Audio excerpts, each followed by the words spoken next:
There we are. Hello, Mr. Lou. Here we are. So if there's anybody that's joined us live, they're obviously too bored and not doing anything else that's relevant.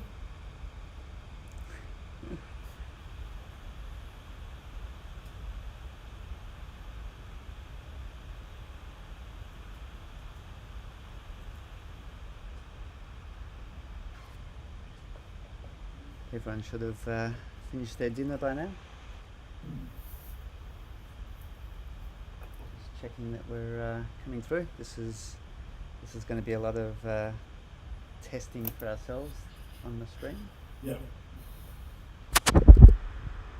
So good evening to everybody that decided to click on and see myself and Dr. Cook at work. We plan on doing quite a few of these little videos in the run up to the Vintage Bash, mainly because a lot of the time we make announcements on the actual Vintage Bash Facebook page, and it gets lost in the comments. So this will be not only question and answer, but anything that we think is relevant that all you guys need to know, and a bit of just general gas bagging about our event, the cars, stuff that we've heard, stuff that we've seen, stuff that we've done, which I think it'll be interesting for everybody. Yeah, definitely want to use this type of a forum to get information out there. You guys probably got lots of questions and ideas and comments to make, so we're pretty keen to use this forum as a good avenue to have those discussions and provide those answers to everybody. I've just checked we are live, Mr. Lou, so we're all good. Looks like we are streaming, so first time. Yeah, magnificent. Yep. So Andy, something that we haven't really, we sort of started, but we haven't really gone into detail with, is the sponsors that we've got on board for this year. And you've been the man behind the scenes.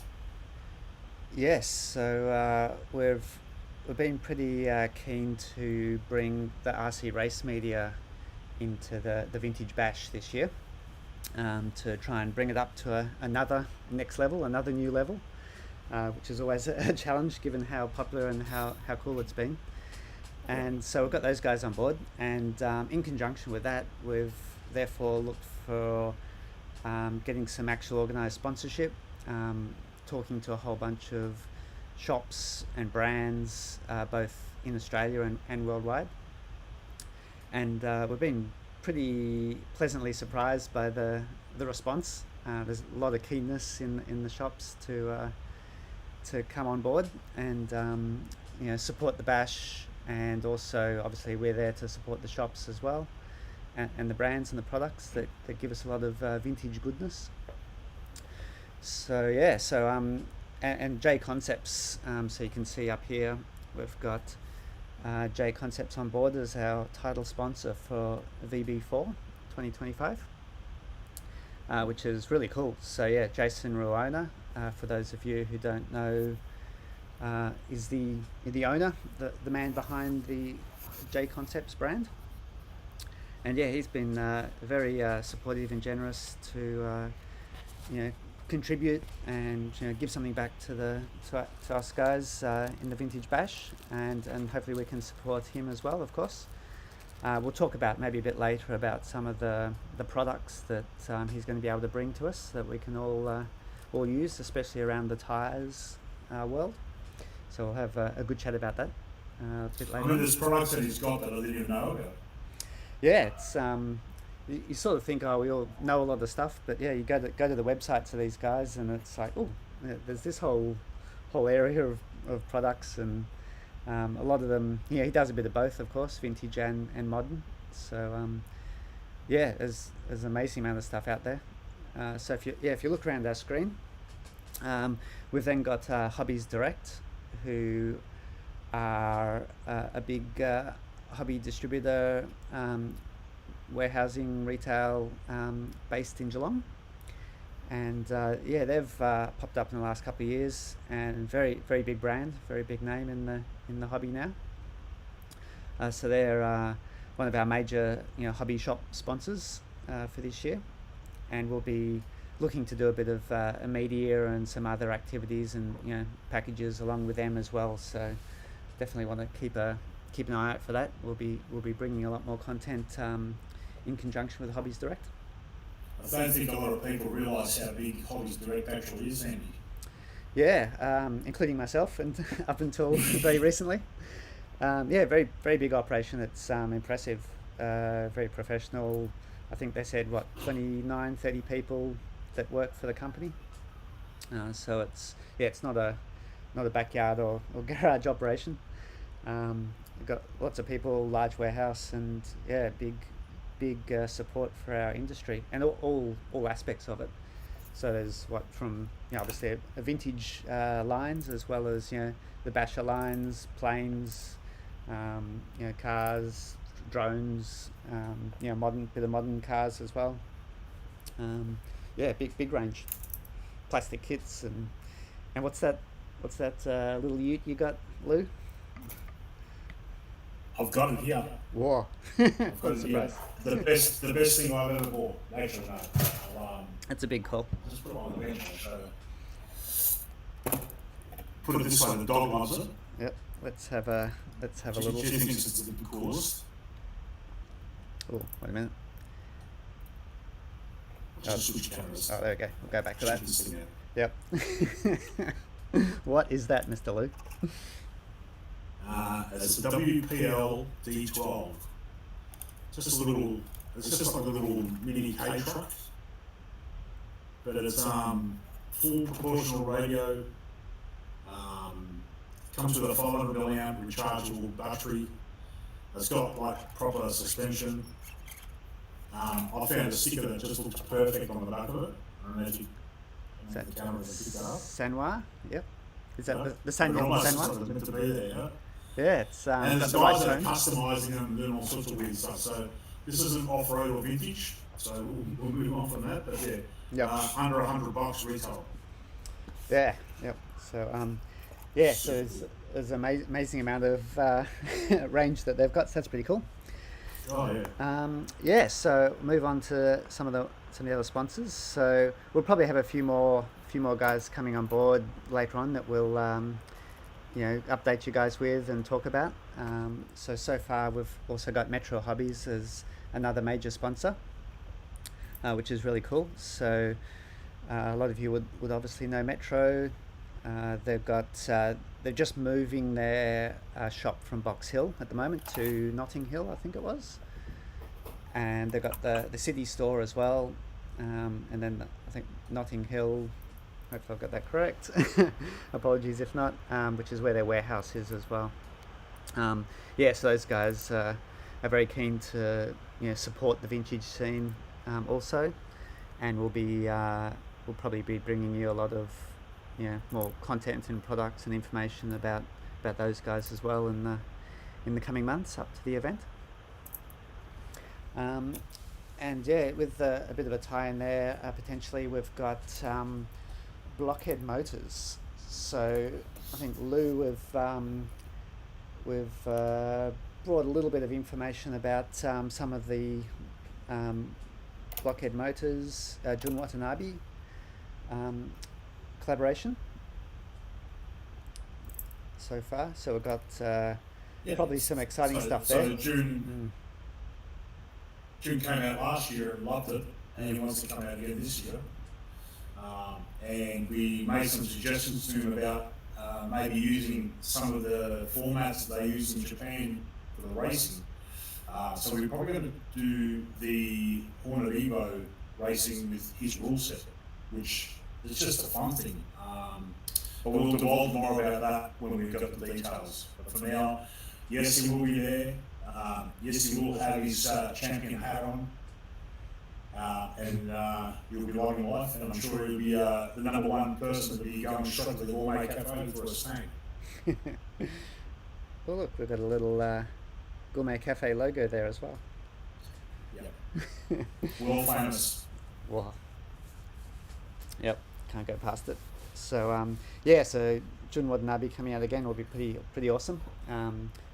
Be part of his world tour this year, and we'll have some good fun content that we'll be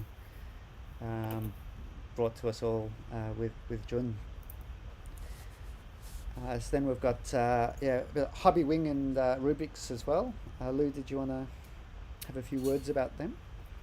Yeah, so as you all probably heard by now, we're doing a recreation of the 1989 Two-Wheel Drive Worlds A Final. We're in the process of putting all the cars together. We should have the 10 cars exactly like they were raced back in 1989 at St. Ives. And to try to make it a little bit more as it was back in the day. And just got one over his shoulder. Yeah. Yep. Here's one of the Masami cars. Got a couple of others being built for the team. Yep. We thought it would only be fair to try to make them all run brushed. So we reached out to Hobby Wing, and they agreed to come on board and supply us with motors and speed controllers for all the cars. So all the cars will have the same motor and the same speed controller. We tested the motor a couple of weeks ago. It was really good. Maybe just touch on the slow side, but you know what? If they're all the same speed, it really won't matter because it'll just add to the spectacle, I think. So we actually have them looking to see if they can supply us something a little quicker, but if not, we're just going to run with what we had, and the cars are going to look amazing. Yep. We tried something else that we're going to do. Go on, mate. We tried a few different gearings as well and a bit of timing, and you got them tuned up. So we'll keep working that to make sure we get a good speed that's not too slow, not too fast, and as you said, add to the spectacle. Yeah, and we'll have some celebrity drivers, so maybe some guys that have driven for quite a long time, so maybe a little slower is a little better. Yep. We don't want to go crashing. We want to put on a good show and make it look awesome going around the track. Yeah. So what was it? 5 RC10s, 3 Losis, and a Schumacher. Yeah. So there's the 4 of these prototype cars, and a standard graphite car with those Dresches. 3. What did you say? Yeah, 3 Losis, the Schumacher Top Cat, and the Kyosho Ultima Pro prototype long wheelbase, I think. Yeah. So we've been really happy. Some of the guys have accepted our request, I guess, which is to help us build some of these cars. So that's really cool. So we've got some of the guys like Jason Bormack, as well as Jeff Primer and Jeff Primer. Yep, Jeff Primer, Carter Sims as well, and maybe a couple of others. Aaron will probably be building, especially the graphite car. We've got Tony Gray, TFG, the Oracle of the Bash, doing some shells for us as well. So yeah, got lots of guys contributing there. So it's all obviously on their own time and passion, and that'll bring all of the 10 cars together, which will be a pretty amazing spectacle that we're pretty sure wouldn't have been done before. I've actually got a couple of photos that Jeff sent me. Oh, nice. Yeah, with me 1 second, I'll share them. They look in typical Jeff Primer fashion, of course. He doesn't hold back when it comes to doing this sort of stuff. Yeah, lots of quality coming from him. 1 second.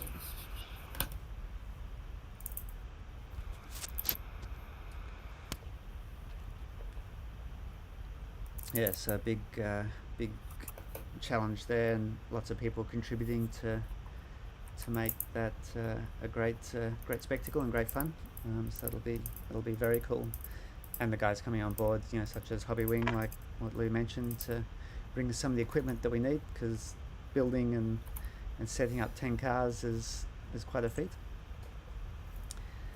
Yeah, give that a go quickly so you can get that to show. Oh, awesome.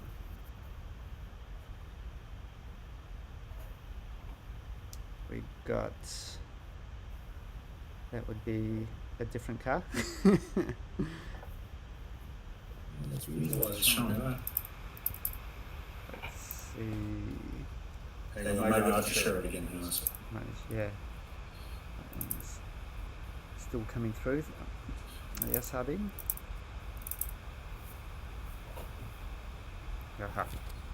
Whoa. Yeah. Here we go. Jack Johnson. Get a load of that. Yep. So Jeff Primer has painted this up. We've got stickers. Stickers are on the way as well, of course. Well, was it the Revolution race gear stickers? And a bit of, was it Tekin or was he Tekin and Trinity? Probably would have been Novak, I'd say. I could be wrong. Novak, yeah. So, yeah, pretty cool. But he's even got the old X buttons, which were the tyres that they used in St. Ives. Oh, nice. Pretty similar to the TR31s, aren't they? Exactly the same, just as good. Well, chat with Rory Carl, and he'll agree that they were pretty similar. Yeah. Don't know if that was a common feeling, but Yeah. yep.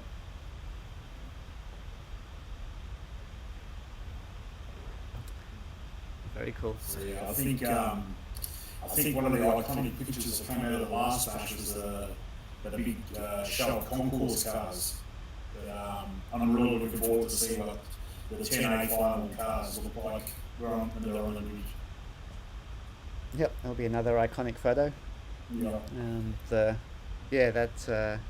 The 500, was it 504? The 500 plus cars side by side lining the entire lap of the track was definitely something that hasn't been done before and so iconic. We've got lots of shots of that, and people still mention that as their one of the highlights, I guess, of the Bash 3. So we'll be looking for ways to try and improve on that, which is going to be difficult. Yeah.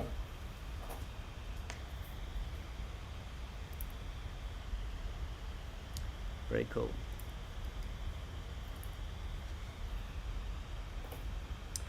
Awesome. And then so we've got Rubrics. Ruben from Rubrics has come on board as well. So he's another one of the ones where it's like lots of products that we didn't even know existed. Especially obviously in the vintage line, which is very exciting. So if you haven't already, you can definitely check out his website, the Rubik's website. So it'll probably makes a lot of parts of RC10 and Yokomo too, doesn't it? Yeah, yep. Lots of, was it like hardware, so titanium, carbon bits, alloy parts. So we'll probably look to explore some of that in the coming months as well, to see what offerings there are there. And then we've got local guys, Plague Bearings, that probably all of us would have used, I imagine. Probably, if not all of the vintage cars going around these days have probably got Plague Bearings in them. So not sure what else to say, but they're a great supporter of the hobby. All modern racing, of course, as well as the vintage.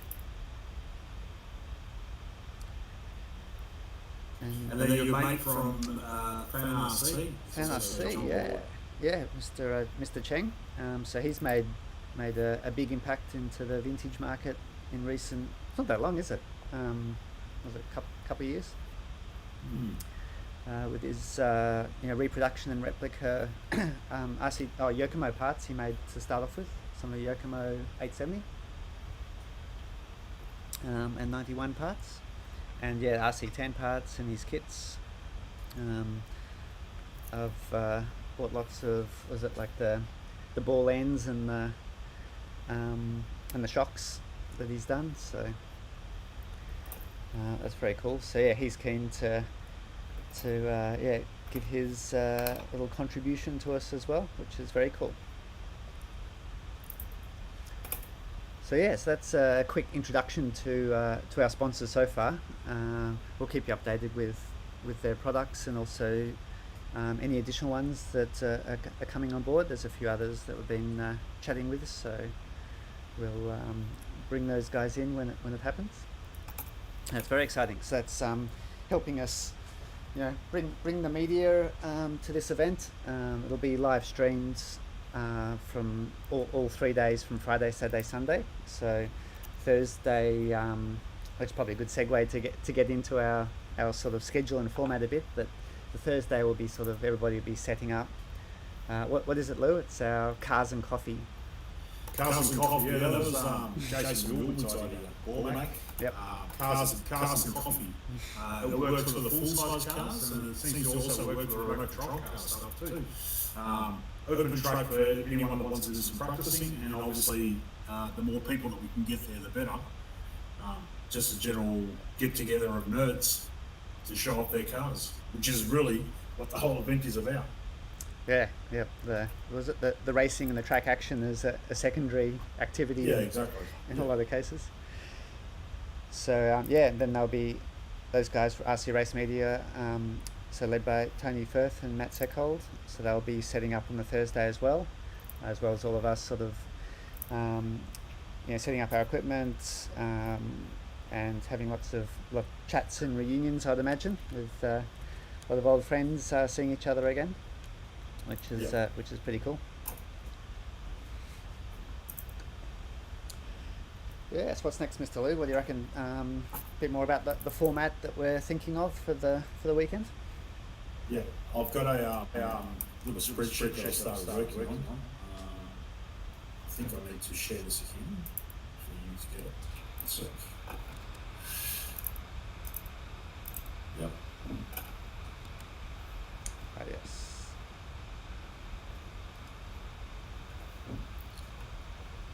So this is just some of the stuff that goes on behind the scenes that you guys don't get to see when we're trying to plan these type of events. This is a very rough outlay, like a sketch of how the event's going to look. Thursday, from 8 o'clock through to 5 o'clock, we'll just be there, pretty much open practice, set your tents up, set up your tables, run your extension leads, do whatever else. I've got in here planned a little lunch break, and I figure in that little lunch break, in lieu of the fact that we're not doing the Jurassics this year, we'll just close the track off to only the delicate cars, so that you've got time to, if you've got something that you sort of, you want to put on the track that you don't want to race really, this would be a good time.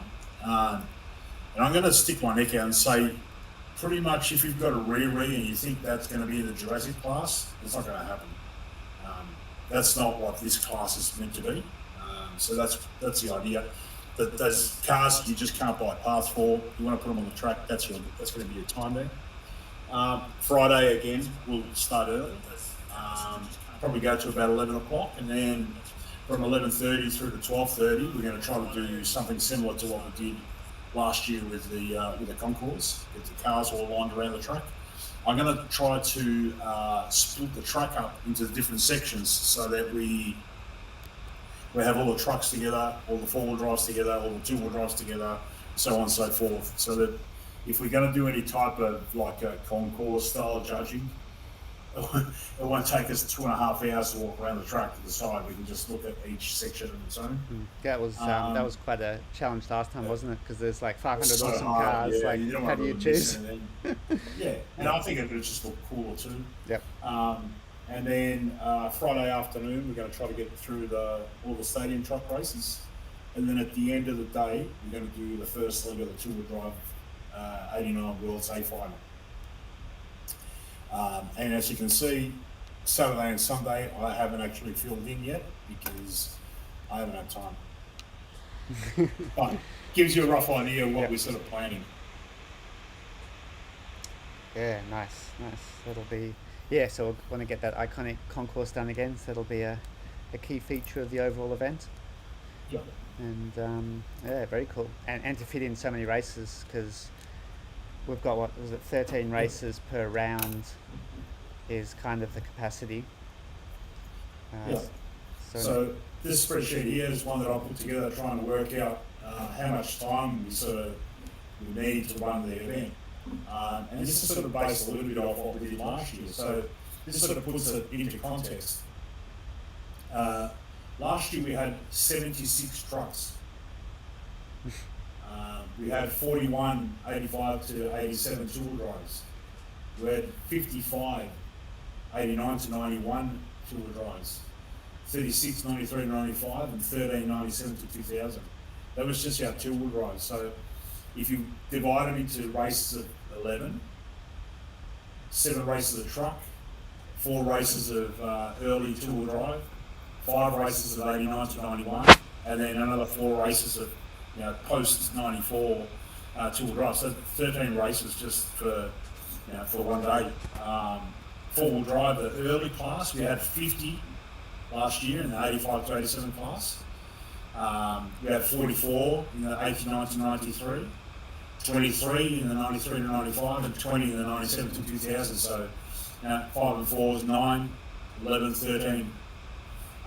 And one of the things that sort of stood out for me last year was we had a little bit of a disparity, especially with the 4-wheel drives, because there was like a big change in the way that the cars sort of worked back in those days. And it's around the time when the cars started becoming belt drive. So I sort of put together a little list of, which I've posted up on the Vintage Bash already, but it's like a little eligibility list. So we're probably going to end up running like 2 groups, like an early pre-89 and a late pre-89. So we can separate cars like, for example, the Optima Mini from the Hot Shot.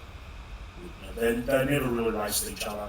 So, again, what we're trying to do is make it similar to what it was back then. This is another one of the myriad of spreadsheets that we sort of put together in the background to try to understand and get an idea of how long it's going to sort of take us. And then this is our entries from last year. Yep, big numbers. You can see it's 364. That's not an easy task, no. The year before, sorry, yeah. I had over 360 entries for Vintage Bash 3, actual entries. So, which made it the biggest RC car event we've had in Australia ever. Yeah. Little things like the spreadsheet for the people that needed tables and chairs and So it's not easy. It's time consuming. Sometimes you may get from us requests, let us know if you need this, or please give us your transponder numbers. So in the scheme of things, it's something simple for you guys, but it's a big job for us. But we'll make it happen again. Yep, definitely. And for especially for overseas and interstaters, again we'll have the large gazebos and number of gazebos as needed, and all the tables and chairs as well. So we'll have a bunch of them for anybody that needs them.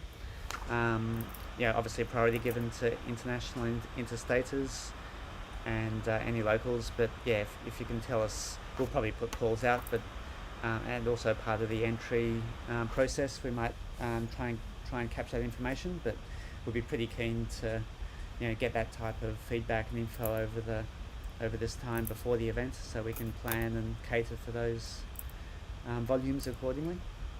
Yeah.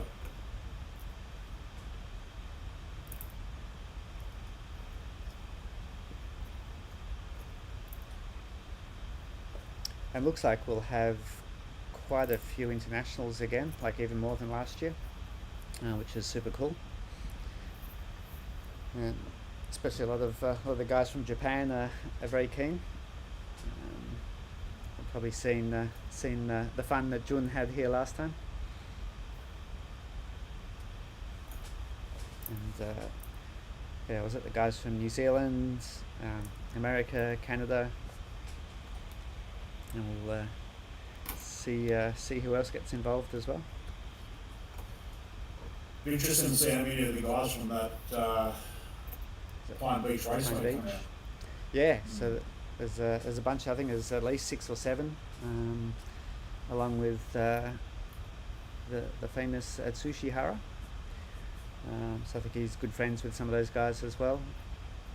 So it'll be pretty amazing. And those guys kind of I guess they think about the hobby and the fun a bit, quite similar to what we do in some aspects, which is, it's a gathering of, social activities and chats and having fun, and you drive your cars around as well, and they're not about cheap stations and not about, you have to win. It's just about having a good laugh and getting your cool cars out, checking out everybody's cars and talking about them. So that'll be very interesting to sort of chat with those guys, and hopefully they enjoy the way we go about it as well. I'll tell you what's really going to be big too, the Hornet Aero class cookie. I've been, as people have been posting them up, I've been saving them. I don't know if you want to share my screen. I'll share my screen so you can see. Yep.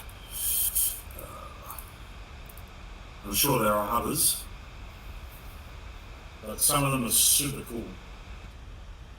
Brilliant. That's pretty cool, isn't it? Got is it the actual painting or a custom sticker of the Bit Hornet of mask on the front? Look at this thing. Oh.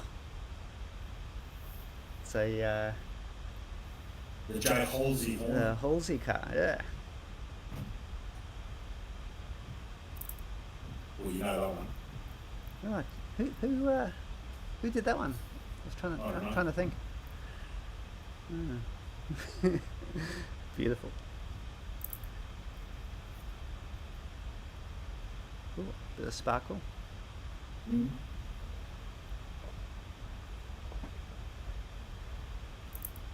Man, I've got to get my act together. Mine's still well and truly in the box.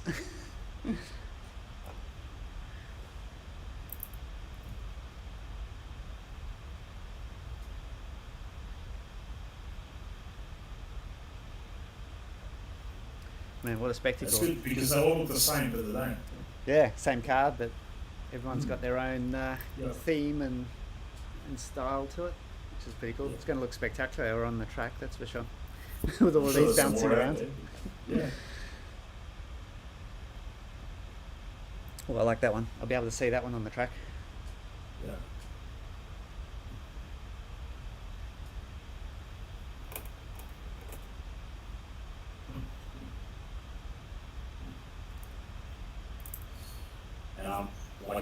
And I'm sure there are other people that have already built theirs and painted them as well. So if you haven't shared a picture of your Hornet and you don't want to share it, make sure you at least PM it to me so that I've got it.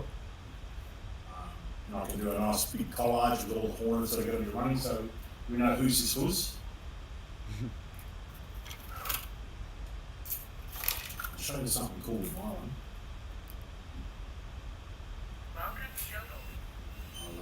I'll just swap cameras.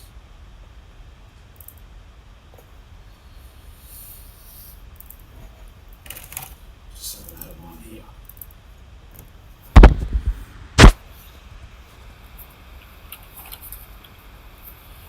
Imagine you share that, could we? There we go. So you can see old mate inside. Oh, what's going on there?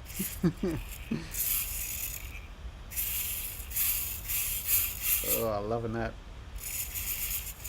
So we might have to try to mount the camera behind his head. You know, your little mobile camera that we have Yeah. on the back of the truck last year? Or strap it to the side of his head. Yeah. Oh, yeah, well, that could work too. You get the fake first-person view look of the Yeah. out the windscreen. Yeah. So that's something different. Well, that's pretty cool. How have you done that, Lou? Is that like a It's just a servo. micro servo? Yeah, like a servo underneath the driver figure. Yep. A little mini servo.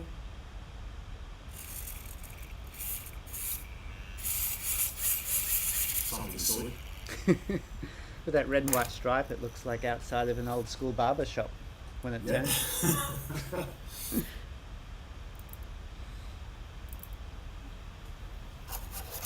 Awesome.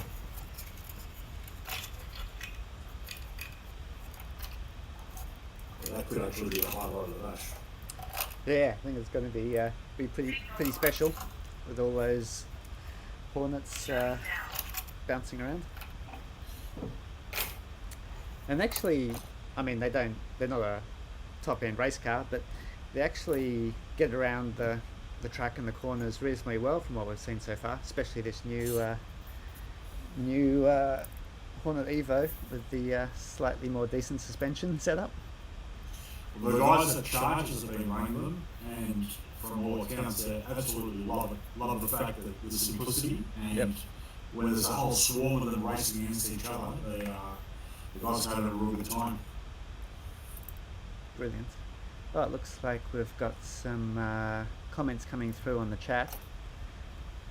So, what have we got here? We've got SG Zip. Is that Scotty? Don't know, might be. SG Zip. Hello. And no, this one. So, Jason. Yeah, if you haven't seen, Jason probably needs no introduction these days in the vintage scene. He's been one of the originators of vintage movement from many years back. I'm not going to say a year because I don't know, but it's been a long time, a lot longer than we've been, or than I've been playing with the vintage, and a lot longer than the 3 bashes so far, and the 4th one coming up. So yeah, he's been a big supporter. Just see if he wants to come on for a gas bag. Oh, that could be tricky. Tried to add him in. Well, it's worth a try. Yeah. That's what we're trying to do. Yep, good testing. You definitely have to bear with me to mess around with the config a bit, but yeah, Jason has brought a spectacular display to the first vintage bash. Everybody there would remember that. It was like 6 tiers of shelving, at least was it 6 or 8 cars on each shelf. And he's got his True Vintage RC channel as well, so lots of good content and videos there. Yeah, some amazing old cars that you might have loved, might never have heard of. Lots and lots of content he's putting out, so definitely go and follow him as well, and he'll be a big part of the Vintage Bash 4 as well with his amazing collection. Okay, what else have we got? SG Zip.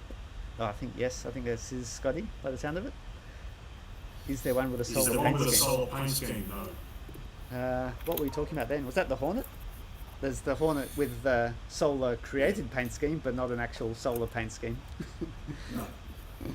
No, that's gone the Painted by solar, but not with my signature OG scheme, no. signature design. Gone with the Masami vibe for that one. Anthony, took a while to work out, as in exercise. So there's a bit of a delay in the stream, and also me actually reading this, so apologies, I don't know what that related to. Is Keith coming back? Good question. That's probably a good question for Jason. I'm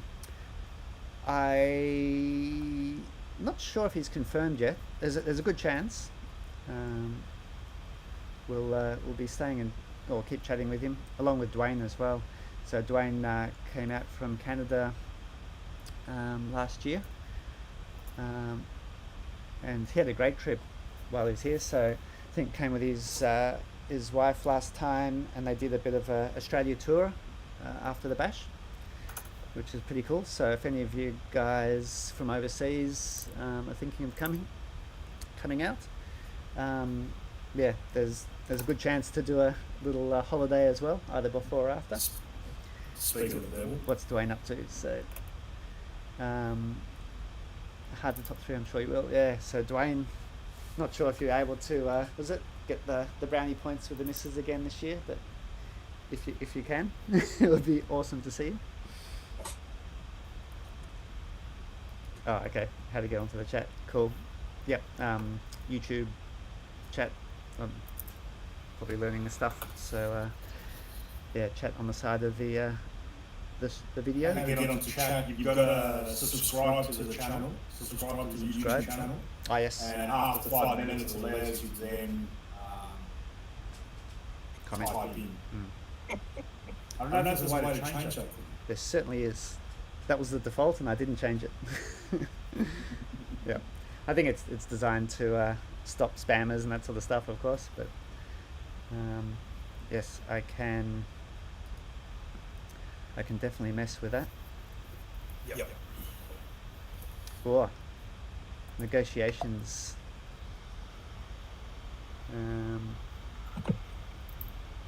Can't find the setting. I'll look at that later. That's the greatest. This is one, I think. Yeah, so Not negotiable. he's in negotiations. Good work. Negotiations. Yeah. You want to just check to see if Bormac is unknown user. Oh, yes. Hello, Mr. Bormac. Oh, he has vanished. If you're still listening, log back in, Mr. Bormac, and I'll see what I can do. But I need you to log in.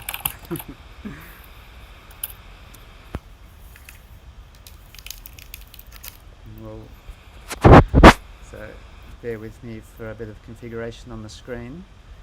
I will see if you can pop into the middle there in a few minutes.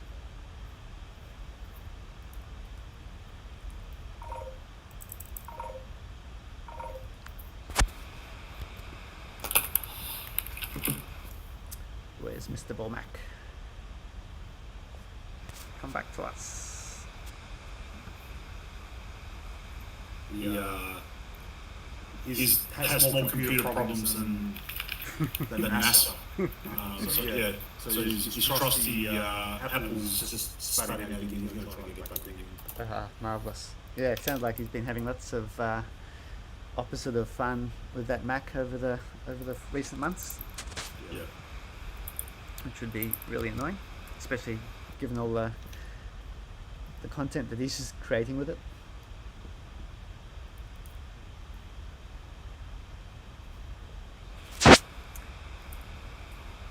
Oh, very cool. And if you guys have any suggestions or ideas about this sort of a stream, because we want to try and do this quite frequently and can be free form or specific topics, of course, ongoing, and we're definitely learning, so we'll look to get better, of course. But yeah, any Got to share this picture. So this picture's what's that? came up on my Facebook feed. This is the new track the guys have got going in charges. Yep. Have a look how good this J Halsey edition RC10 looks. On the little 1.7-inch tyres, with the original little shocks, with a period correct paint scheme. How cool is that? Yep, it looks just like 1984. Pretty much. Yep, and that's part of the 1.9-inch, 2-inch tyre rule that we have for those pre 89, so the 1988 and earlier classes. Whoa. So it's like we say, could you make that car go better with 2.2-inch tyres and big bore shocks and long arms? Of course you could. But would it look as cool? No chance.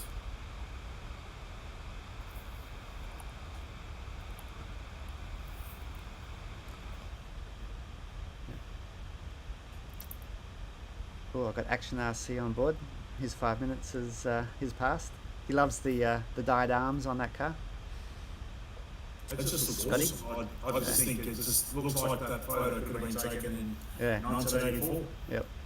Which is what we're trying to do, right? And it's not just us. I found some photos online as well. This is from an event that I had in Japan. vintage one, and actually Jun and Rocket Motors shared this. Like, do you remember all these old logos from the really early 80s? Like even the original Proline logo. Oh, wicked. Palmer, do you remember the Palmer Motors? Oh, yeah. Okay, look at this. Palmer bodies I used to use, I remember.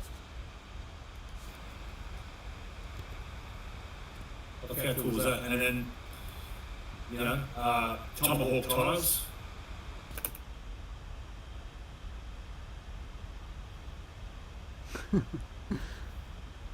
That was brilliant. Look at the 834B with the Kaisha 2.0 ring. No, it's got the Yokomo rings with the 2.0 Kaisha rear tyres. Oh, yep. Oh, I'll But- grab... But again, not a fluoro colour inside. It doesn't have one wing on it. Yep, there we go. It's got the original stickers. Got my little equivalent 834.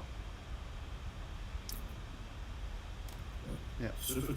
I haven't done as good a job on the body as that one, that's for sure. You went fluoro too. Yeah, that's all I can see. Fluoro didn't exist till about 1991. Oh, really?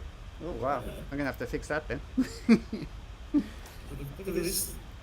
I think we've got Jason back as well. Yeah.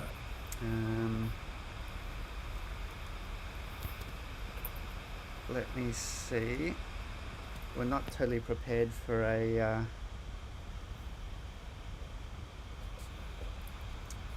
extra guest, but I'll see if I can put him in. So bear with me, everybody. Whoops.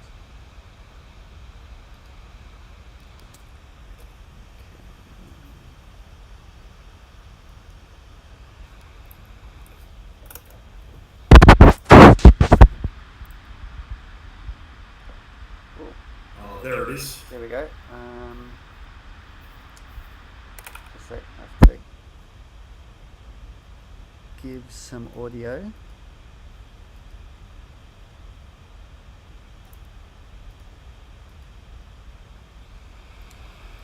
Alrighty, can we hear you? Say something, Mr. Bormack. Nope. No.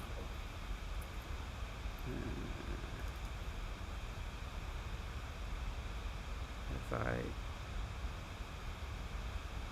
I added the audio?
The diagrams do look great, don't they? They did look great on that car. Yep, so was it Scotty, I think, was admiring them? Okay, what have we got for audio?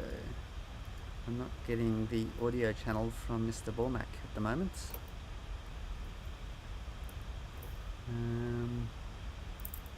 If you can hear me, Jason, it could well be at my end, but can you please check if your microphone has been selected when you log in?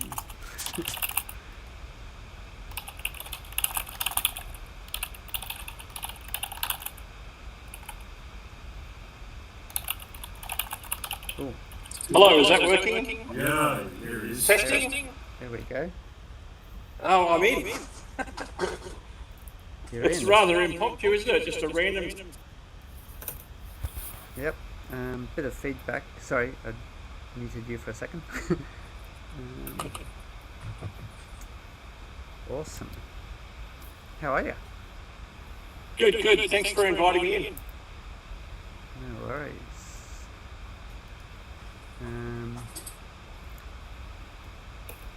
Let's put that down a bit. You hearing your own feedback, or is it okay at your end? No, I'm hearing you just fine. Yep. Oh, there we go. It's probably a bit better. I'll try Same that. trick as what happened with mine. Yeah, Yep. it's just a It's just weird. bit of volume. Yeah, so I think to do the streaming, we probably should have headsets, but this is pretty decent without them. Got the professional Lou there with a headset, but but that's it so far. Yeah, Jace. So thanks for joining. So, are we going to get into the nuts and bolts? We're going to get into anything we want to, really. So thought we'd start a series of streams like this, so we can chat about all things Bash and talk about details of the event, answer questions, talk about RC, talk about vintage RC, whatever. Anthony was saying Yeah, well, hi. it's come a long way, hasn't it? Vintage Bash since the Bash, Vintage Bash 1.0 at Keilor. And I've discussed it in some of the videos that I've had on the channel, but as we all know, when we turned up to that first Vintage Bash, I had no idea it would just grow in this kind of popularity. It's just really been amazing, isn't it? Don't think anybody expected it to grow so much. Even Tony Gray originally said he was expecting 30 people or so, and we know that didn't happen. Yeah, I keep on thinking to myself, to anyone who's on the cusp of wanting to come to one of these things, if you could go back to that very first Vintage Bash, remember early on it was raining and we didn't get any practice. We all just stood under tents and we were just happy to stand around and talk. And it was on a work day too, Some people got out of work and they come along, and I think that was just like, it sort of set the tone, didn't it? That people just wanted to hang out even if there wasn't any racing going on. Yeah, I think when it was raining on those times at the VB1, there was probably more cars on the track than any other time during the weekend. People were just like chucking their cars out there, sliding around, having fun. Yep. Yeah, well, I've been coming down to Melbourne for events since about 2007. I think was the first time I'd been to Melbourne for an RC anything. And Keilor was a very different track back then. It was still dirt. And some people would know this or even remember this, but that first vintage Enduro that was held at Keilor got washed out, and they didn't have the luxury of just vacuuming up that surface back then. It was really ready for boats, and out of nowhere, Ant got us into an indoor facility that was over in the Docklands, I think it was. All right. Yeah. So that was back. Yeah, I think that was like 2008, 2009. I think that particular one was. But so that was the first time I'd been back to Keilor since then. So many years later, turning up and watching people vacuuming up the track, it was a bit wild to see. Yeah, pretty different.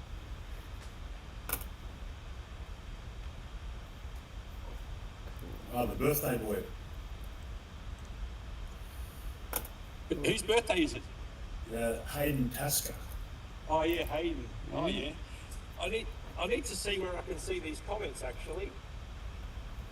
Have you subscribed? I'll find the settings soon, but you need to subscribe to our Vintage Bash channel. And I even made a comment. And then you did? Yep. So on my screen, where am I looking to see the comments? Well, you should have the three of us on your screen. Yeah, that's what I have now. Yep. And the comments should be popping up. Yeah, just the ones where I'm highlighting some of them. If you view yourself on a separate window, like view the actual stream in YouTube on a separate window, just as if you're viewing something, you'd be able to show the chat associated with it. Right. Still some echo. Yep, we've got a little bit of echo, which is probably mostly due to me working out the software and the settings. and a bit of our hardware. So we'll keep working on that for future. I did hear a comment earlier asking if Keith was coming back. Now, Oh yes. I don't know if he would. I don't know if he will, because I know he'd love to, for sure. I know it's one of his son's birthdays the time that he was over, and would be again. So I think that might be a hard one to get past the wife and his son, of course. So I wouldn't rule it out, but at this point we just don't know. Yep. Cool.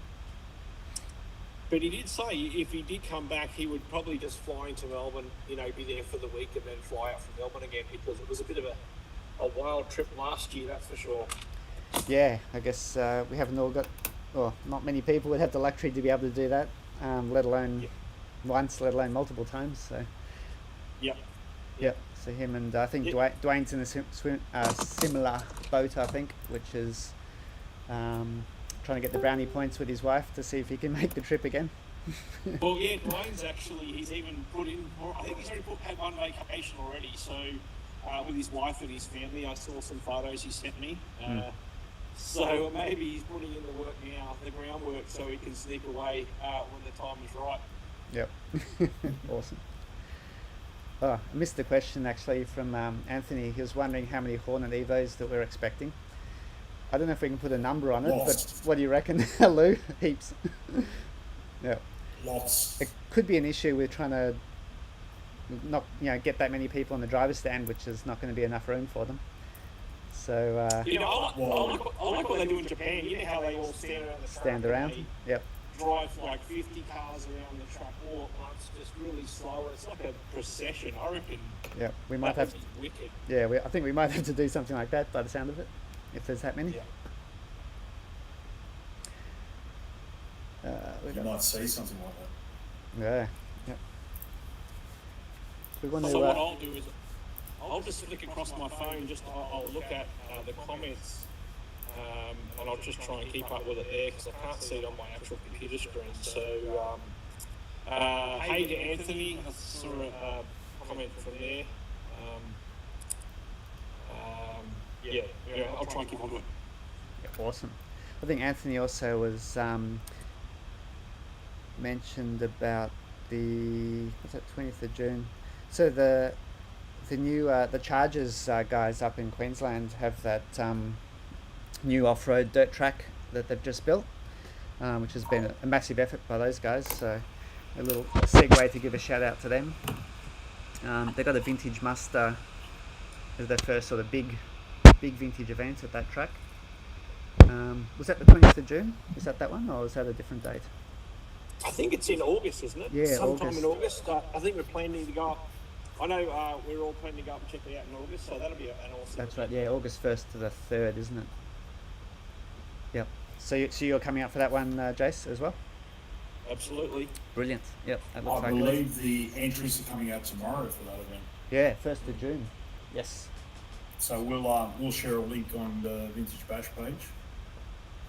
The boys up there run a cracker event, and it'll be good to get a bunch of us going up there. I think it'll be great.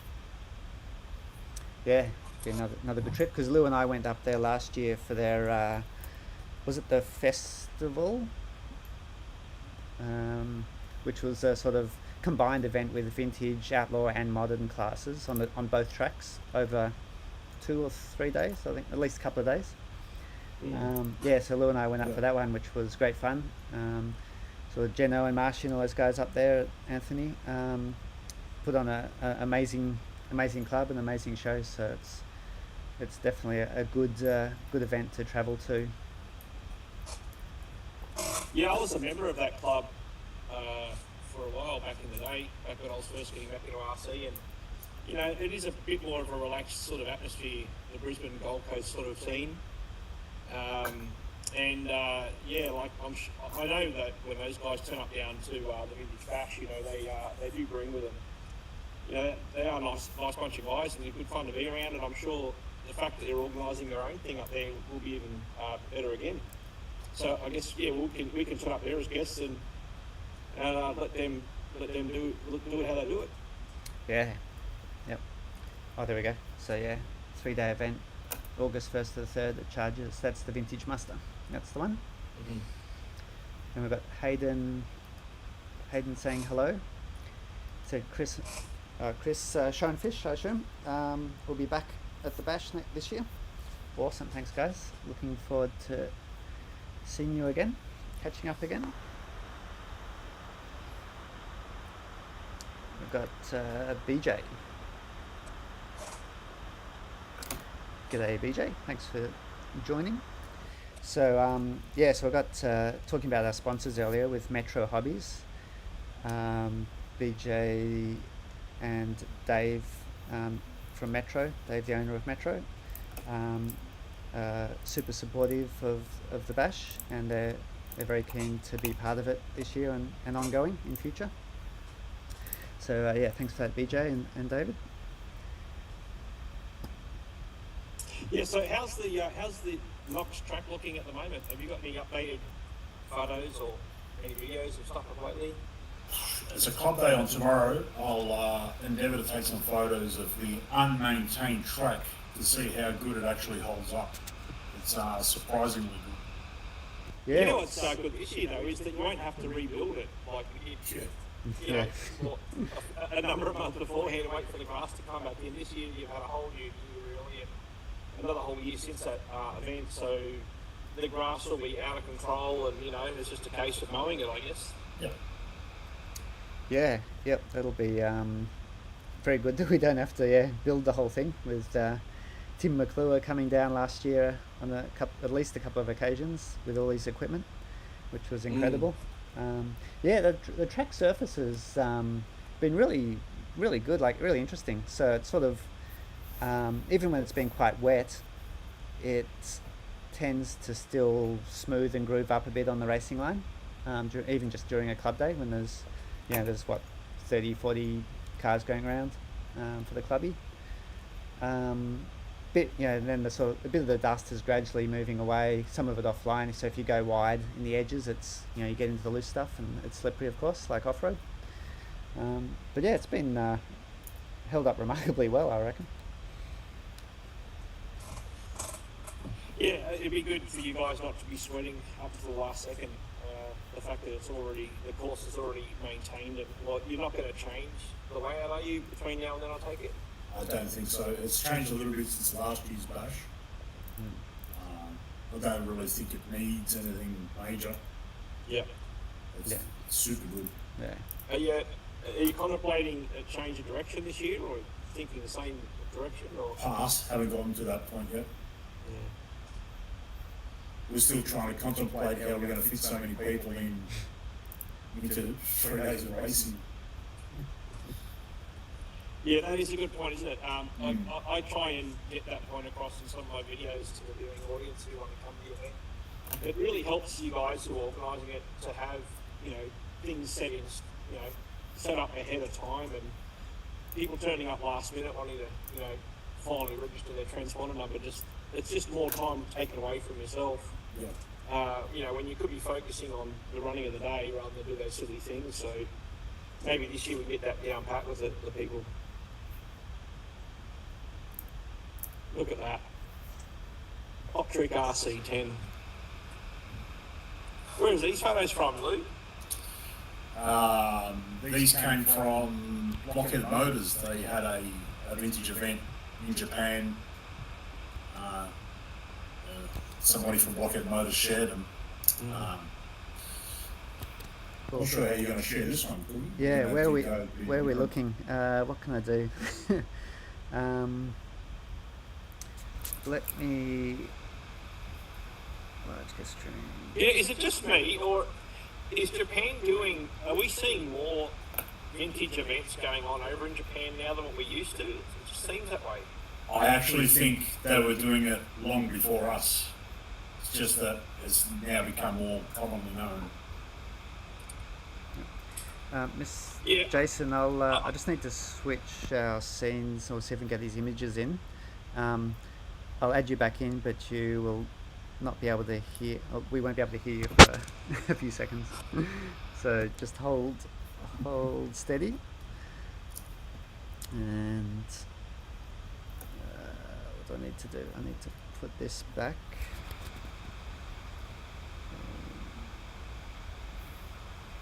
Copy.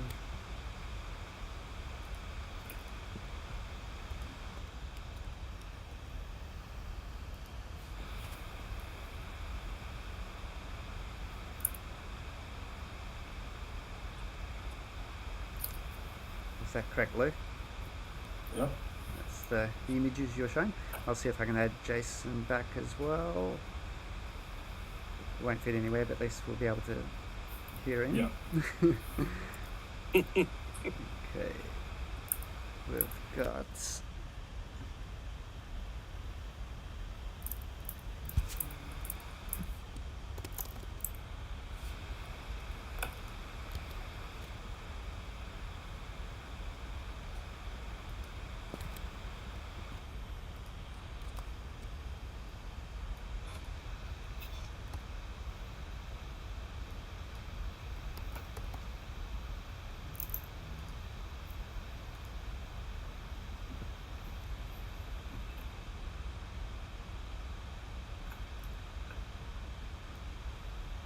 Oh, there you are. You're very large.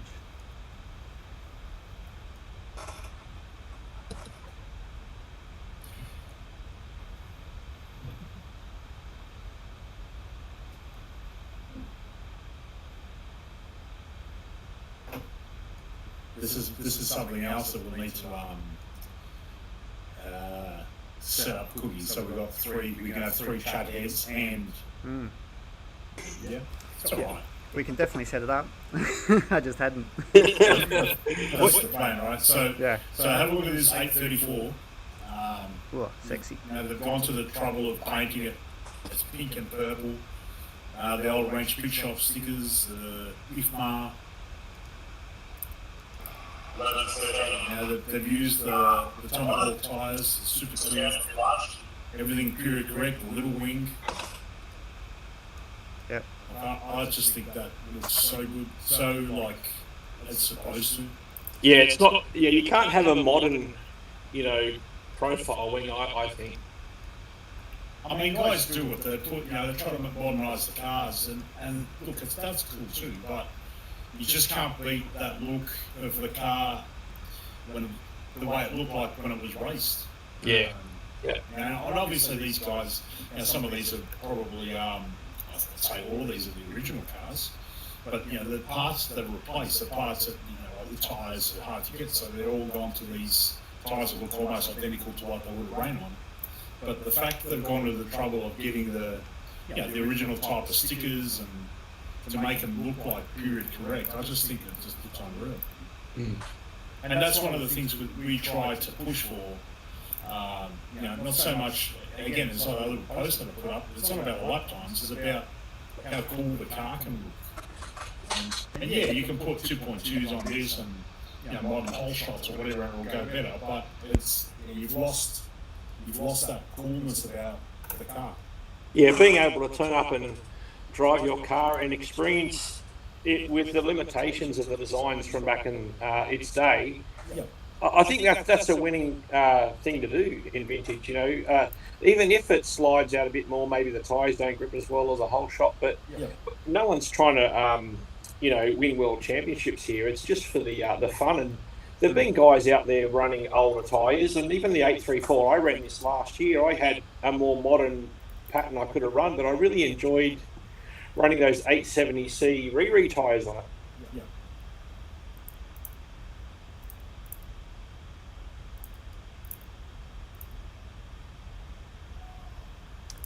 We've got Chris Lacey Ho. Chris saying thanks. Thanks, Chris. Wonder if Chris can clean up the concourse again. He seems to be able to win it a couple of years now, I think. So the pressure's on. He has got some cool stuff. Yeah, yep. That's how you win the bash. You bring cool cars.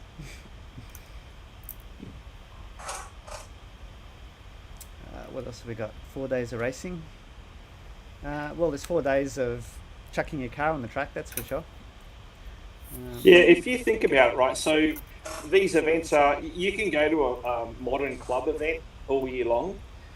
or you can, and you can come to an event like this where it's the one opportunity of the year, or maybe a couple, depending on what clubs are doing what, but that you get to take something like this and put it on the track.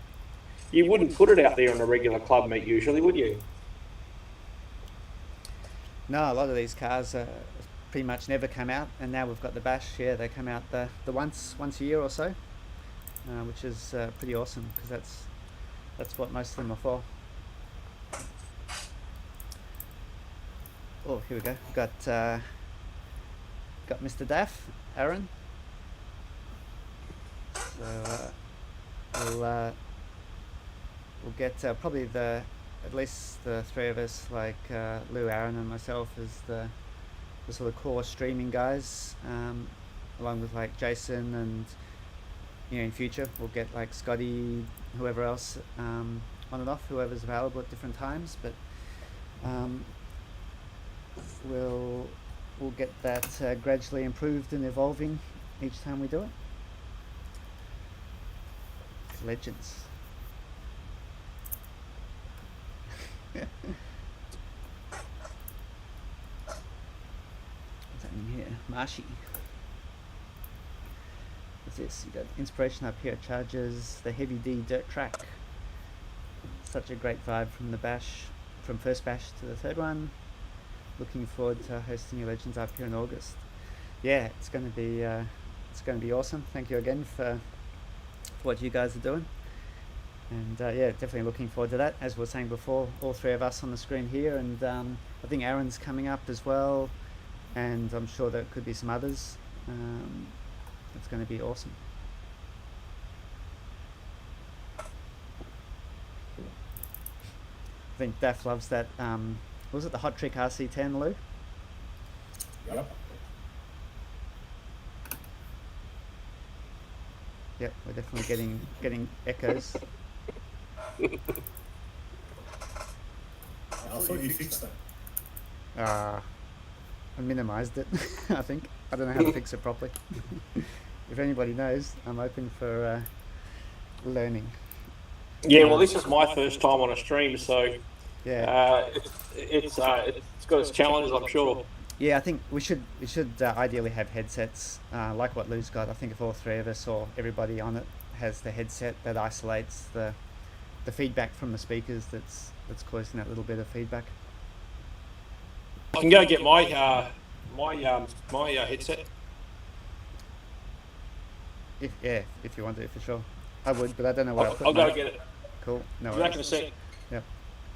I should. I have put it in a very special place that I can't find. Ooh, what have we got there? More Hornets. Well, yes, this is the that's that one. the one that I shared on. We always ask about making cool stuff, doing one-off stuff, modifying cars, that sort of thing. This came up on my Facebook. There was a picture of a Hornet, which I thought was super cool. This isn't the one. I've actually got a photo of it. This is the original. I've actually got it, here we go.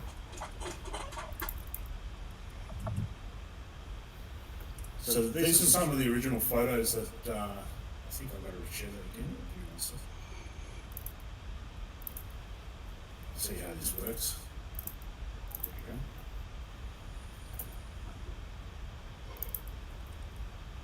So this was a car that was assembled for a guy that used to write for a magazine, which was Super Machine. And this is for the 85 Worlds, I believe. And basically it's a Hornet, but it's a Hornet with a hot shot rear end. And this is a modification that was done back in 1985. And when I saw this, I just thought it was the coolest thing. This is in a time before we had internet, before we had Dremels probably. This would have probably been done with a file and a coping saw or something, and probably some circuit board that got the brass etched off it or whatever.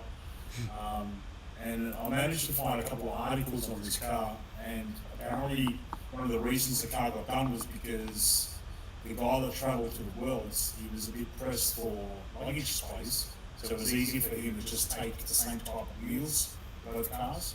So instead of having a set of wheels for a Hornet and a set of wheels for a Hot Shot, he had all Hot Shot wheels for the back of the car. And I had an old Hornet myself, and I thought, I'm sure I can do something with it to make it cool. So I, as a homage to the work that this guy did on this car, I put together something that sort of resembles this.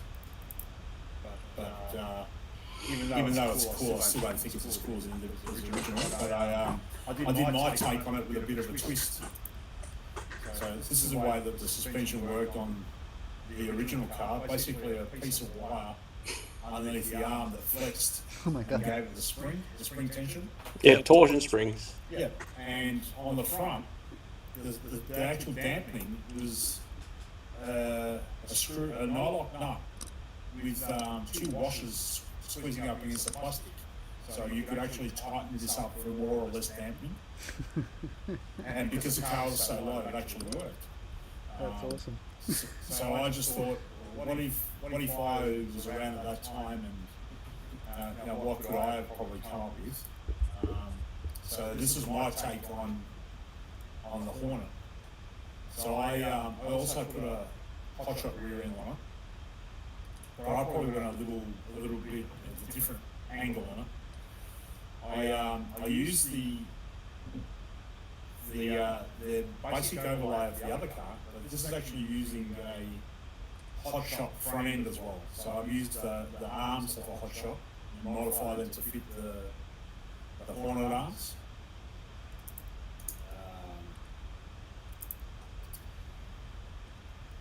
I used the Hot Shot front hubs.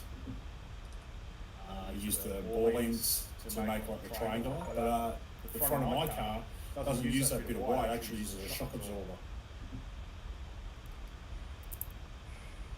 So you can see there, it's an angle, It's like the SRB style a bit. like a SRB style, yeah. Yeah. And then on the rear end, I've sort of taken that one step further. I've got the shocks like the original car had, but I also used the Hot Shot monoshock as a third damper. So when the car goes through little bumps, the majority of the dampening is done by the two shocks here. But on a bigger bump, the third shock comes into play. And I tried to do it all like the way that you could have done it if I was trying to do this in 1985. So 5 bits of fiberglass, and I tried to use a full set screws and whatever where possible. Some places I couldn't. So that's what my Hornet looks like. Yeah, there needs to be a class of those Hornets, I think. It's a little bit different. Yeah, I think that class would only be one of them at the moment. That's pretty special. yeah, it's just a one-off. Yeah. Yeah. Wow. What about Mr. Retreader? He's got some pretty wild designs. Yeah, there's a couple of people who got some wild designs. So yeah, this was my take. And of course, anytime baby didn't really work. So for my car, anyone actually picked up on it. Anytime, maybe. Airtime. Maybe. Airtime. Is that when it's bouncing over the bumps? Yeah, well, maybe you get airtime, maybe you won't get airtime. Right. So Definitely will. I don't know if I'll give this a run at the bash, but maybe I'll take it up to Queensland for that vintage muster and give it a few laps there. Yep. Awesome. Yeah, the track. Of course, this one I've used stick radio and the original 29 megahertz Or aerial pipe. Jurassic. Yeah. Yeah, that'd be a great car to take up to the Queensland track. Different. Yep. I think you've inspired Daff as well. He's wants to build something special for that class. Or not not that class, but the 540 class. Yeah.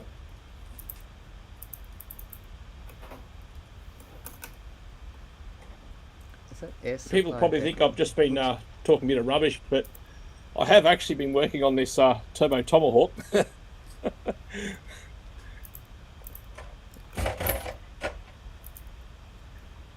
Did you want to?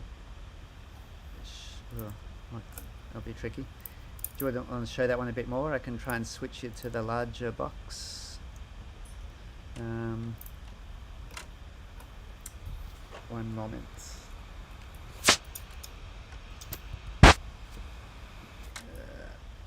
Bear with me.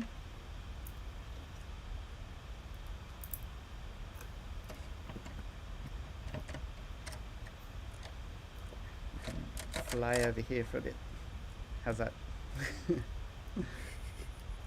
There we go. What have we got there? So yeah, this is just something I've reached at within arm reach of my bench here. So I've been building and editing and videoing, whatever, trying to get this thing actually going together. So this was inspired by Rob Jeremiah's Tomahawk that he had at last year's event, and I think he's done much the same stuff. And seeing Lou run around with his, yeah. So I was gifted an original Tomahawk, or a re-released Tomahawk that was to that spec, but I thought I wanted to do something that was a bit longer and a little bit wider. Sorry, it's working with what I got here, but yeah. So I have been videoing and editing and building this project on the side for a couple of weeks now, but it has actually been going on. So a bit of a sneak peek to anyone out there who's wondering what's going on in the TVRC studio here. But yeah, I have getting close to actually finishing that video and getting it out there. Nice. Turbo Tomahawk. It's got a good ring to it. Pretty cool, yeah. Mm. So what have you been working on, Cookie? What's been going on with you? I don't think I've got anything all that exciting. Not really vintage right at this moment. Like I've been working on the McLaren inspired like 80s F1. So it's the right era. It's not RC off-road though. Yeah. Yeah. Yeah, so I've been doing that sort of stuff. What else? I've been preparing some of the cars. We talked about it a bit earlier before you jumped on, Jace, about the 1989 World Final, World's Final reenactment that we're going to do for this bash. So Yep. I'll just be back in a sec. So how many cars have we got sort of in the works for that class so far? Yeah, so, well, basically 10 in the works. So there'll be four prototypes like this. Can I do the same to myself? There we go, close enough. So yeah, this is the second. So we've got the Masami. Yep. Of course, that's not actually this chassis. This is my display one, but it'll look basically the same. So Yep. the Masami one's up here somewhere. Right, there we go. It's all in reverse. That one. This is the third one. So I just started to build this up, and there'll be 4 of those. So one more after that one to go. And then we've got a graphite, RC10 graphite for the Craig Drescher car. So Aaron Defina's building that one for us. And then what else? So then we've got 3 of the Locies. So I think Lou and Jeff Primer are all over that mostly. Yep. And I've got a top cat that I'm going to send that down to you Yeah, Mr. soon. Mr. Bormack is in charge of the Jamie Booth Top Cat. Cool. Yeah, I'm going to send the body to Lou so he can paint it up because I don't have an airbrush and he may have to improvise a bit. We've been looking for some photos of that pink body shell. Yeah, it's a good thing about that because when we research it, the if you can't find much good photos, then we can't really be that wrong, which is That's which is a good and a bad thing. we've been looking and we've been asking, but we haven't really been finding. Yeah, so Jamie sent that one photo that we had through of him in a few of his cars that were similar, and everything else on the net was pretty grainy and pretty sketchy. Yep. So yeah, but it should be pretty simple, right? Mostly pink, and we'll put a few stickers on it. So there's that one, and then what else? So we've got Carter Sims as well, who's building the Joel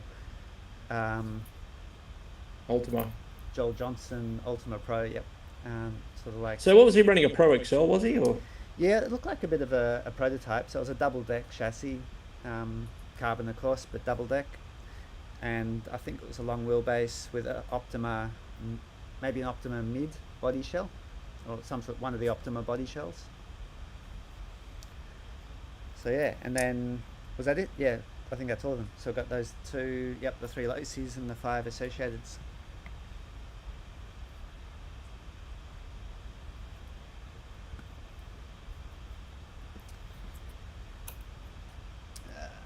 What have we got? Oh, we've got. I'll switch cameras, Cookie, because I know Marsh is online and he wants to see this. Yep. What are we doing? See if I can work out how to do this.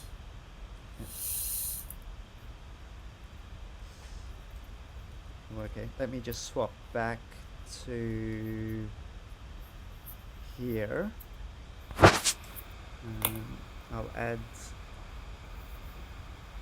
I might have to add Jason back again.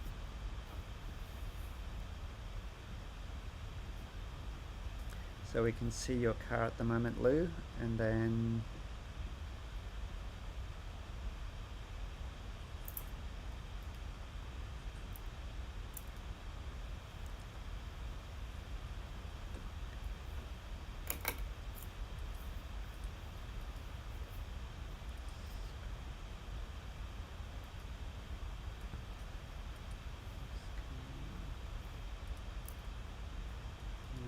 that's. Sorry, did you want to talk about that a bit, Lou, while I organise Jason back onto the screen? Sure thing. Is that big enough, or? Tell us what you got there, Lou. So, I know Nathan Marsh is a bit of a car show fan, so this one probably for him.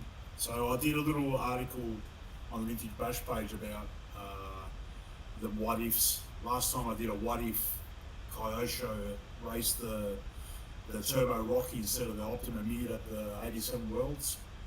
Well, this time is what if the Dunn brothers didn't go to AYK and stayed with Kyosho. So this is my take on a Kyosho Optima, a race prep Kyosho Optima. So you probably notice the front end looks very different, and it's just a simple shock tower, but the way it's attached is a little bit different to normal. We've tried to go with the period correct stickers, the Novak drivers, with the race prep motors. Obviously doesn't have a race prep because this is going to run in the pre-89 class, so that's a Mabuchi power. Yep. We'll probably have a Johnson in those days. 2-inch tyre and rim. So these are Kyosho RS 2000, which I've painted gold to sort of look like the AYK. And these are the Re Optima mid tyres, which are again 2-inch, but they look killer. Nice little under tray to just keep the crap out of the shell. Range pit stop sticker on the servo, make it look nice. Nice. And of course you can just fit a normal touring car stick back in there, full weight, so sort of the balance is right. And I wanted to get some black shocks for this to make it look like the AYK, but Kyosho actually made some, but no matter how hard I tried, I couldn't get it to stop leaking. So for this one, we run the high cap, not high cap, these are the What are they, Jace? CVA shocks. Oh, yeah, some mere CVAs. Some air CVAs, so front and rear. Took a little bit of work, but the suspension on this is absolutely beautiful. The shocks come up really, really smooth, nice O-rings. And to top it off, for those who haven't seen it, Whoa. Here we this is go. what it looks like with a Turbo Optima body.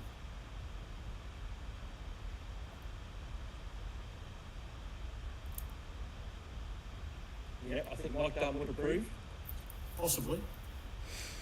The only sticker I'm not seeing on that is a pitbull colour. Where's that sticker? Oh, we need to walk the walk before we talk the talk.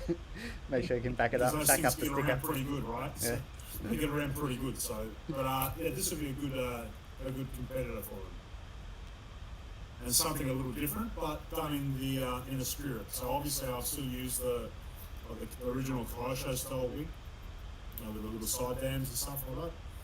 So yes, it's modified, but it's modified with something that you could have done back in the day.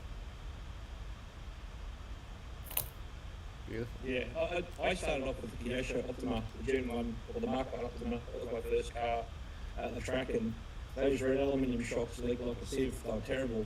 So I don't know if the black CVAs are a cheat, but they're certainly going to be an improvement. So that's another one of the cars that I hope to race. Maybe I might take this one up to Queensland as well.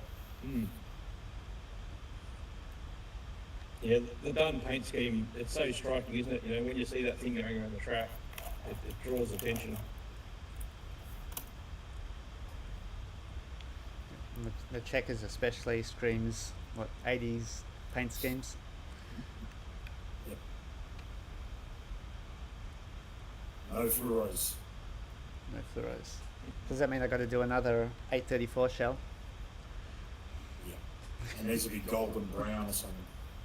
I'll never be able to see it on the track then. Yeah. When did the fluoro kick in? 88, 89? No, I reckon it was after that. It was definitely fluoro. I reckon 91 Nats. 91 Nats. We had fluoro, yeah. And it wasn't even polycarbonate paint to start with, because it'd chip off. Yeah. Yeah, that's true actually. I remember back when I was racing my Optima, I got those, those telephone dial style wheels, with the holes in them. And they were initially chrome, but the very first time I cleaned the mud off those rims under the tap with a brush, it just brushed all the chrome right off and they turned into white. I was gutted because I love those chrome wheels, but so I tried to paint them fluorescent pink, and back then I don't remember them being anything fluorescent other than like model paint, and I had to paint those rims with like a fluorescent pink model paint. I don't know why I did it, but just that's what I did. Yeah, it's bizarre. We all did stuff. I think the first few bodies that I ever did was done with car paint, like actual real car paint, just multi-purpose cylinders. Didn't that stuff I've got eat this into joke the that's been running for polycarbonate? years now. Yeah. I've had a joke going for years now with Alex down there in Melbourne, Mr. Incredible Serious.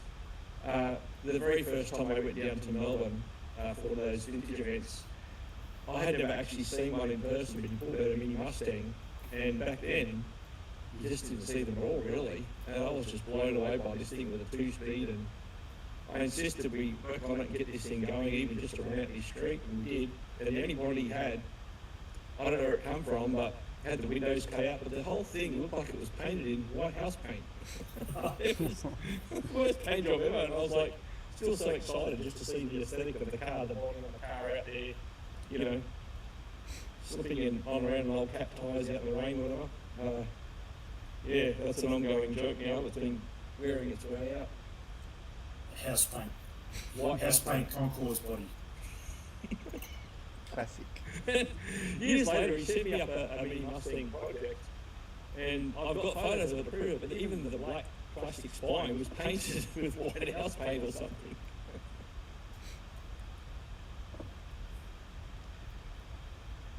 Oh, we've got. I'm actually sifting through my collection to see if I've got a photo from See what you the can find. 91 Mats, because I don't reckon any of actually, some of the cars there had fluoro.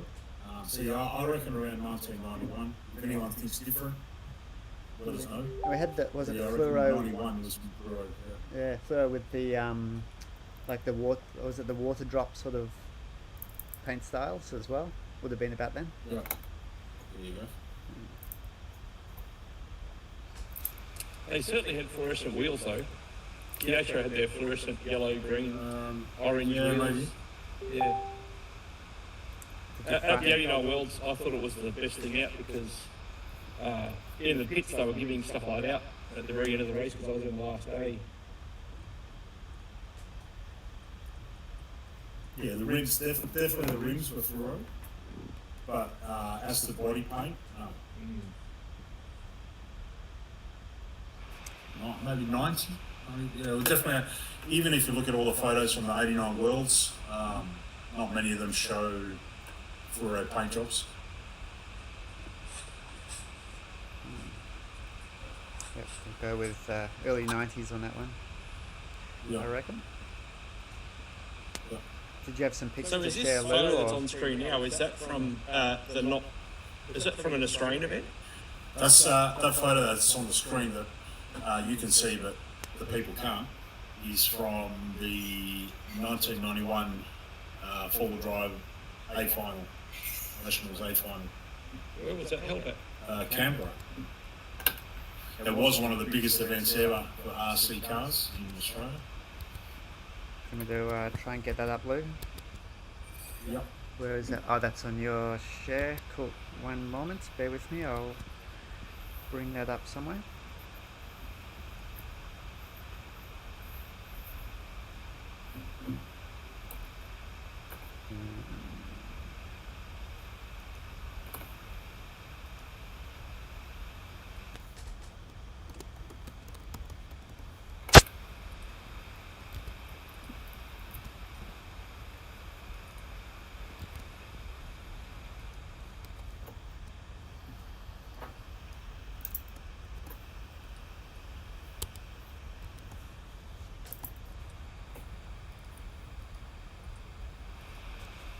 Alrighty then. That should be there.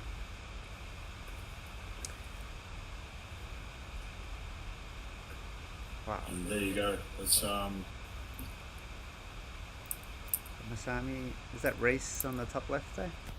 yep. So that would have been Michael Chard, Chad? the 870C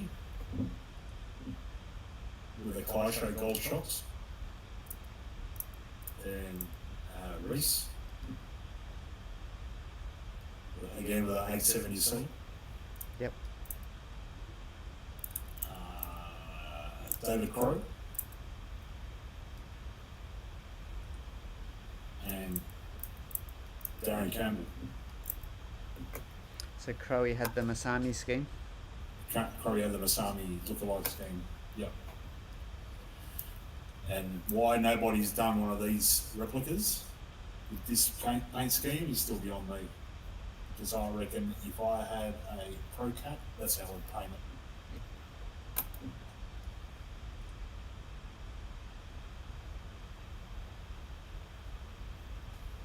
And look at that surface. Oh, mint. I think this was the video, wasn't it, when Dave Smith was up there commentating as well? Yep. Yeah, I should go back and watch that event. Super cool. It's a shame, isn't it? We didn't have the sort of cameras and technology back then that we have now. Yep.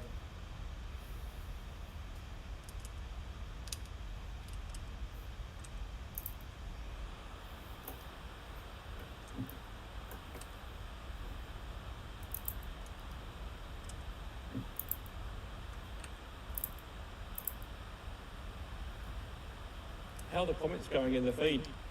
Yeah, so we've got Is everybody still Chris. watching? Yeah, we've got Chris Fortier from New Zealand. Hi, Chris. How are you? So here. How's the vintage racing going over in NZ at the moment, guys? What else has he said?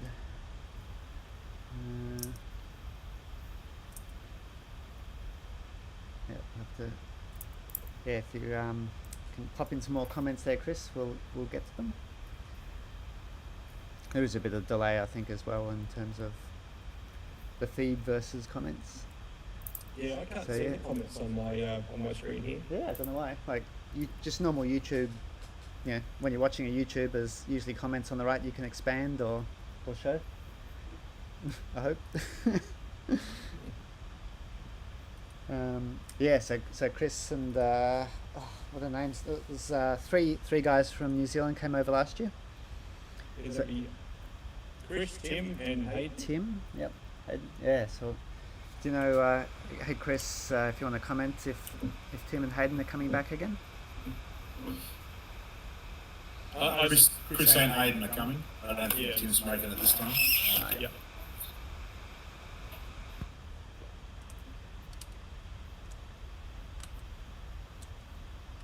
Was it Marshy's? Was that Paul Yokomo, Chris? Right. Chris will have to bring back his Masami car for sure. Yeah, it's unfortunate. Chris had that his black 870C. Oh yeah. Oh, sorry, 834B up 834. there. Yeah, that thing looked absolutely amazing. I couldn't believe how quickly it was going around. Yeah, it's beautiful, And, beautiful car. Yeah, and unfortunately, I think he must have sideswiped something. He broke one of the rear arms, the trailing arms. Yep. Yeah, I think one of the bits of wood on the side of the jumps jumped out and grabbed it. You know, when I was racing my 834 around, the thing is just such a short wheelbase and it's just such a small car, and you know, it doesn't have the ultimate suspension. Let's just admit that. It's got some serious limitations there, but yeah, it went around the track really well, but over the jumps, you know, it's just terrible. It lands nicely on the chassis. That's pretty good. The suspension's just there for watching. So what's Chris got to say? Vintage slowed a little bit over there. Oh, they've changed their track to Astro. Oh, it's a bummer from a vintage perspective. Yeah, Lou's been following some videos going on over there, and there's a club there in NZ, and they've even got someone doing some pretty good videos out there as well. What's that one we've been checking out? The little GKR Raceway. But there's a couple of tracks that those guys race on that look unbelievable.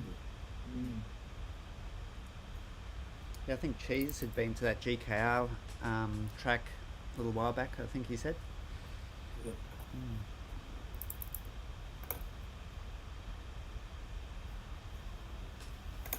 Well, I reckon we're nearly at 2 hours, boys. Our feed seems to be okay. I think by the time that the next one comes around, we'll probably have some more topics to discuss. Obviously, if anyone wants to come on for a gas bag, it's just a matter of sending us a PM, and I'm sure we can make it happen. Yeah, for sure. We'll get a lot of the screens sorted out so we can have more people on there and the shares and stuff, and we'll gradually evolve that. Mr. as we go. Pancake Rabbit, we'll make sure we get him on next time. Yep. We'll have I'm sure that have that you'd for like sure. to hear a lot of the stuff that Aaron's got to say. But for the first go, I think this sort of worked out okay. Fumbled around a little bit, but props to you, Cookie, for getting this off the ground. I reckon it's magnificent. Yeah, it's pretty cool. Good, it's good stuff. All the streaming tech. So Yeah, thanks very much for allowing me on the feed. I appreciate it. I was had a few things to do, so I didn't catch the very beginning of your feed, but I jumped in as quick as I could. And yeah, here we are. Yeah, good fun. Yeah, and we want to obviously evolve it and get better at it, and looking for topics. And if with things that all you guys out there want to know about or want to discuss, vintage stuff, and obviously with the bash event itself coming up, we'd be keen to get that sort of feedback and ideas, and we can chat about it. Excellent. So from me, it's good night. Good night from him. Yeah. And a good night from Jason. Awesome. Well, thank you so much all, and we'll keep doing this and catch you next time. Keep your eyes out on the Vintage Bash page for announcements of our next gas bag session. Yep. Brilliant. See you all. So